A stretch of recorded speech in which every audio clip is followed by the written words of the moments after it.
నేను చెప్పే ముచ్చటనైతే ఈ లోకంలో చాలా చిత్రమైన ముచ్చటని చెప్పాలి.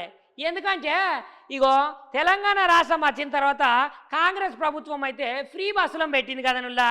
ఇక ఫ్రీ బస్సు పెట్టినప్పటి నుంచి బస్సులనైతే గింత కూసుందామంటే జాగా దొరకక ఆడోళ్ళు అయితే ఒగల జుట్లు ఒగలు పట్టుకొని పొట్టు పొట్టు కొట్టుకుంటున్నారు.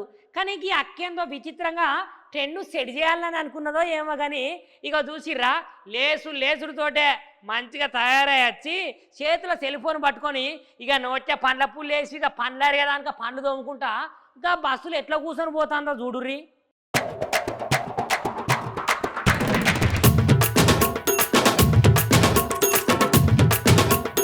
తెలంగాణ రాష్ట్రంలో రుణమాఫీ ముచ్చట పక్కన పెడితే రేవంత్ రెడ్డి సార్ పుణ్యాన మహిళలు అయితే బస్సులను రకరకాలు ఉపయోగించుకుంటున్నారు. చిన్న పనికి పెద్ద పనికి ఆధార్ కార్డు చూపించుడు మస్తుగా ప్రయాణం చేసుడు మా సానా బాగా అలవాటు అయిందిలా.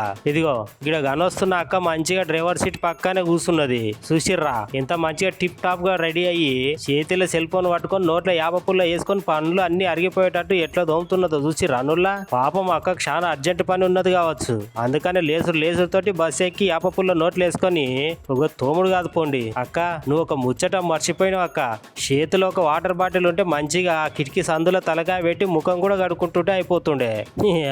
బస్సుని ఇట్లా కూడా వాడుకోవచ్చు అని మహిళలకు తెలియక ఎట్లా వాడితే అట్లనే జుట్లు పట్టుకొని మరీ పొలుగు కొట్టుకుంటున్నారు. ఓ అమ్మలక్కలు ఈ వీడియో మీరు కూడా ఒకసారి చూసి నేర్చుకోర్రి ఎంత ముద్దుగా వాడుకుంటుందో అక్క బస్సును. బయట జనాలకు బస్సులో జాగా దొరకక మస్తు జాడాలు అవుతుంటే ఈ అక్క తీరిపారి దిగుట్లో దీపం పెట్టినట్టు ఎంత ప్రశాంతంగా బస్సులు ఎక్కుతున్నదో కదా.